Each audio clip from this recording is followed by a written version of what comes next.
Hello guys, welcome to Apple Questions Explained. And today we're going to dive into the reason why the Apple Watch was temporarily banned in the US. So before starting the video, I would request you to please subscribe, like and share to Apple Questions Explained for more content, many unanswered questions as well as comparisons regarding Apple.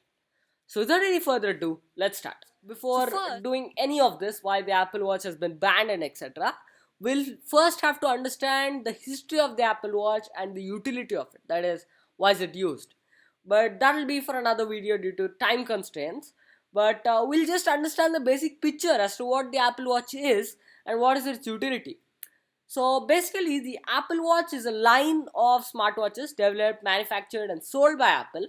It was first introduced in 2015 and has since undergone several updates and improvements. The Apple Watch is designed to be worn on the wrist and integrates with the Apple ecosystem of devices, primarily iPhones.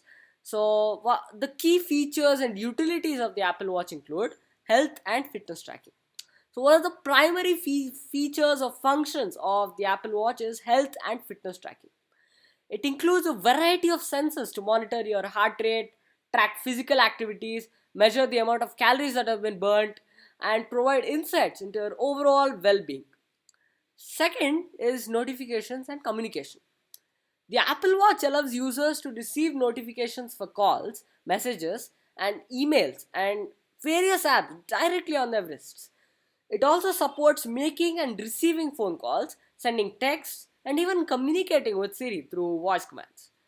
Now, the third is customization and personalization. The users can customize the watch face, choose from various watch bands, and personalize the settings to suit their preferences. There are also a variety of apps available on the App Store that can be downloaded to extend the functionality of the device. Next is navigation and maps, which is my personal favorite because it integrates the Apple Watch to the Apple Maps to provide turn by turn directions and navigation directly on the wrist, which is very convenient when you're walking. And it can also guide users with haptic feedback and display map information conveniently on the wrist. And the next is Apple Pay. Now, Apple Pay, although very few people use it, it's convenient because the Apple Watch supports Apple Pay, allowing users to make secure payments using their watch at supported payment terminals, which are a lot in the US. And the next is music and podcasts. Users can control music playback on their iPhones, listen to music stored on their watch, and also stream content directly from the watch. It also supports podcast playback. Next is Siri integration, which we have already talked about, but virtual assistant is integrated into the Apple Watch. Now, users can use voice commands to perform various tasks such as setting reminders, sending messages, or asking for information. And if you have not known, in the event where Apple announced the iPhone 15, Apple also introduced a new feature into the Apple Watch that makes it inbuilt, that makes Siri inbuilt into the Apple Watch without the need to be connected to an iPhone to communicate with Siri. So that's a very useful feature. Next is water resistance. Many models of the Apple Watch are water resistant, making them suitable for activities like swimming and tracking water-based workouts because you want to measure your health even in the water, do you? Next is fall detection and emergency SOS. The Apple Watch includes features like fall detection, which can automatically call emergency services if it detects a hard fall and the users don't respond. Next is third-party apps. Developers have created a wide range of apps specifically designed for the Apple Watch, expanding its capabilities and functionality in various areas, including productivity, health, and entertainment. Now, the utility of the Apple Watch is diverse, catering to health and fitness enthusiasts, users looking for a convenient access to notifications, and those who want a stylish and customizable wearable device. Really good option in the form of the Apple Watch. So now we have understood the Apple Watch's utility. So let's understand how did the ban of the Apple Watch happen. So as we have seen in the utility lists, one of the main utilities of the Apple Watch is health and fitness tracking, which is where, unfortunately, Apple erred in the patent infringement. So, to put it in the plain words, Apple was sued for patent infringement by a company called Masimo.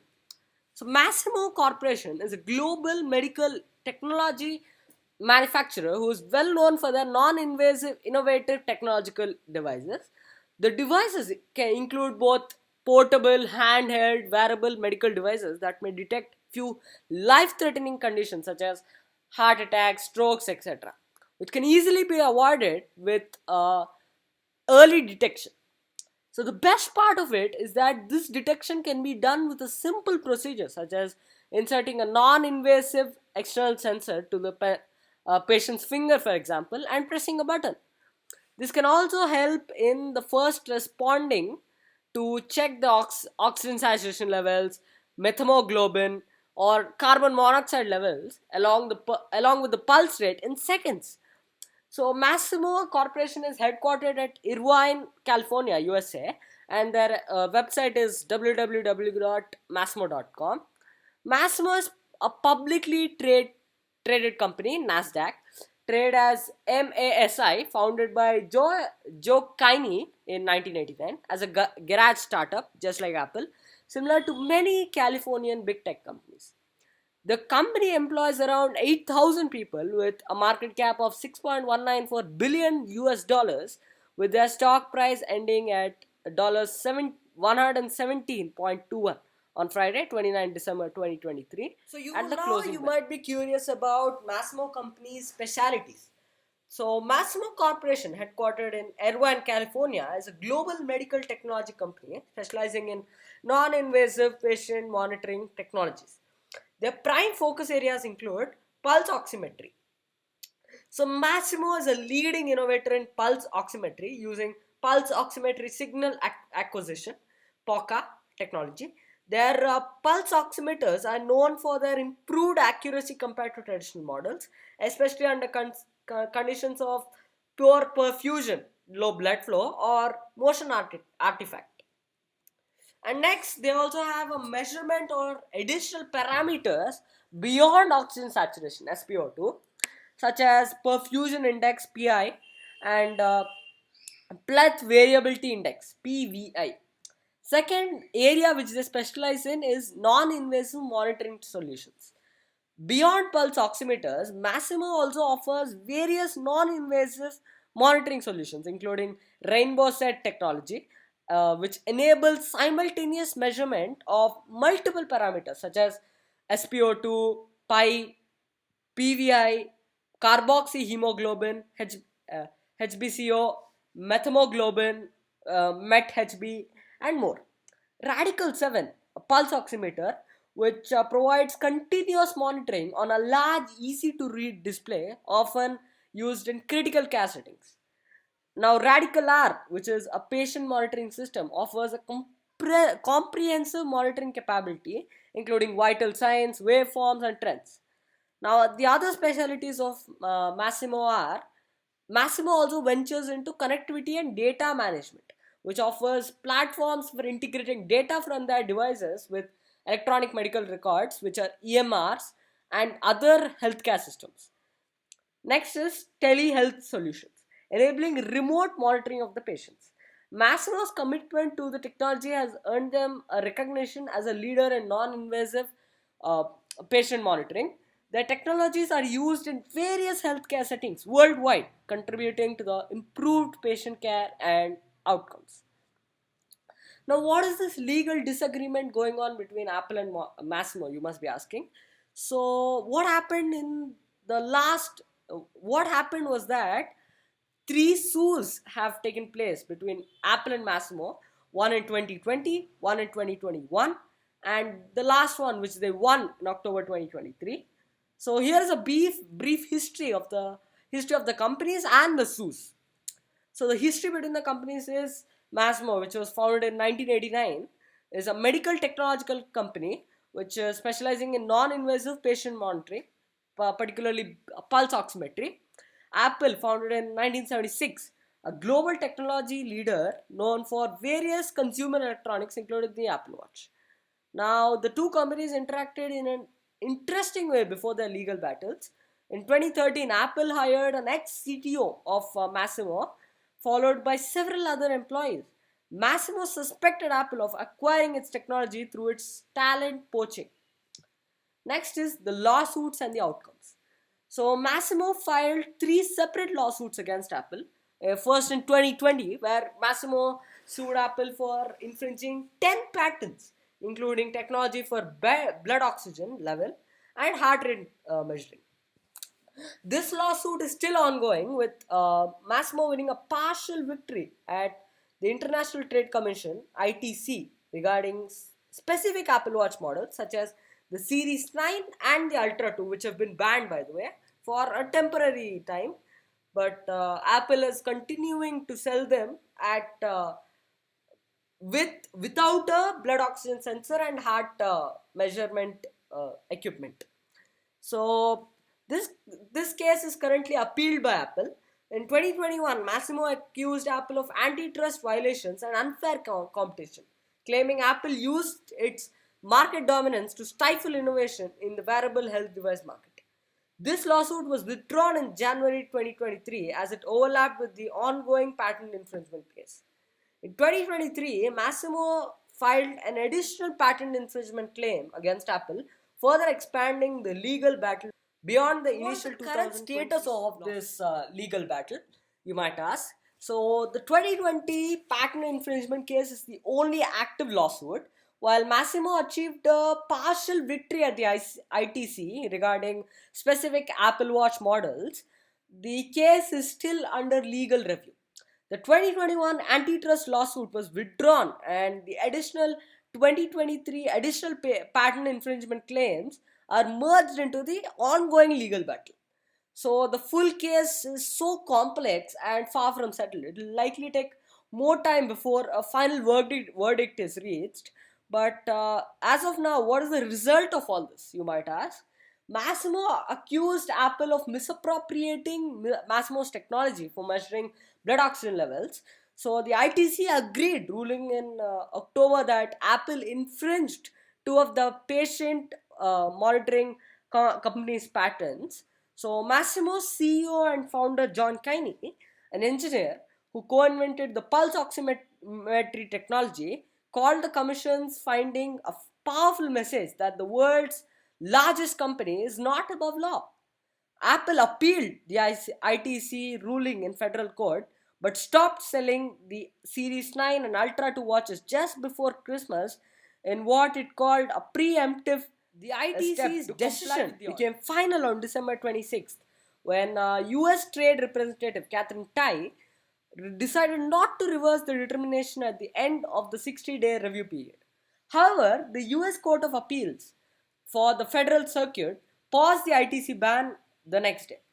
The court gave the commission until Jan 10th to oppose the notion and gave Apple until Jan 15th to reply. In addition, an Apple attorney told the court that a US Customs Office is scheduled to issue a decision on Jan 12th on the company's proposed redesign for its watches. BTIG analyst Mary Terbolt said it is unclear how long it will take the court to rule on Apple's motion for a stay of the ITC order after Jan 5th. It is also difficult for us to handicap how likely it is that the US Customs and Border Protection will rule in Apple's favor. Thibault wrote in December 27th note to clients. Now, the Apple Watch generates 5% of the company's revenues, which isn't that material. Barclays analyst Tim Long told MedTech Dive Tuesday in an email. Long downgraded Apple shares to underweight from equal weight on Tuesday, citing lackluster volumes for the iPhone 15 and expectations for a similar response to iPhone 16. Apple introduced the blood oxygen sensor and app in 2020 in its Series 6 watches. So this resulted in Apple being forced to sell these models without the blood oxygen sensor as to not violate the patent infringement. But we will have to remember that this legal battle is still ongoing and the final verdict regarding the patents is still pending. Now, the ongoing patent dispute between Massimo and Apple regarding the blood oxygen monitoring feature in the Apple Watch holds several potential impacts for the wearable technology industry. For Apple, it is a potential disruption and financial loss if the ban imposed by the US International Trade Commission (ITC) is upheld. It would lead to a significant disruption in Apple sales, especially in the crucial US market. This could translate to lost revenue and potentially harm Apple's reputation. It would also involve innovation hurdles, because this case could force Apple to invest heavily in developing an alternative blood oxygen measurement technique, or potentially delay the release of future models with such features. This could stifle innovation in the area and impact Apple's ability to compete in the evolving market. The third is reputational damage. The legal battle could cast a shadow on Apple's images, with potential consequences for its brand trust and customer loyalty, especially regarding its commitment to Massimo. This could lead to a market advantage and validation, because if Massimo wins the case, it could solidify its position as the leader in pulse oximetry technology and gain a valuable advantage in the wearable health tech market. This recognition could incentivize further research and development in this area for Massimo. Next is increased focus on medical grade features. The case could push wearable tech companies to prioritize developing features with higher accuracy and reliability, especially in health related functionalities. This could lead to a more sophisticated health focused uncertainty and potential backlash. The legal battle may create uncertainty for Massimo, and depending on the public perception on the case, they might face accusations for stifling innovation or hindering the development of accessible health tracking features. For the wearable technological industry, it could lead to a slowdown in innovation. The potential delays and costs associated with patent disputes could discourage smaller companies and startups from entering the wearable tech space, or stifle their ability to compete with established players. This could lead to a slower pace of innovation in the industry. Next is increased focus on intellectual property. This case could raise awareness on intellectual property concerns in the wearable tech industry, potentially leading to more patent filings and legal battles in the future. This could impact the development and cost of new technologies. Next is the rise of alternative technologies. The dispute might spark interest in exploring alternate technologies for blood oxygen measurement or other health. Also lead to an increased diversity and innovation in the wearable tech landscape. While the final outcome of the case is still undetermined, it is clear that it has far-reaching potential consequences for the future of the wearable technology, and the impacts on individual companies, consumer experiences, and the overall trajectory of the industry will depend on the final resolution of the legal battle. So that's all for the video, guys. Hope you liked the video. Don't forget to like, subscribe and share for more content, many unanswered questions regarding Apple. So please subscribe to Apple Questions Explained, and I'll meet you in the next video. Thank you.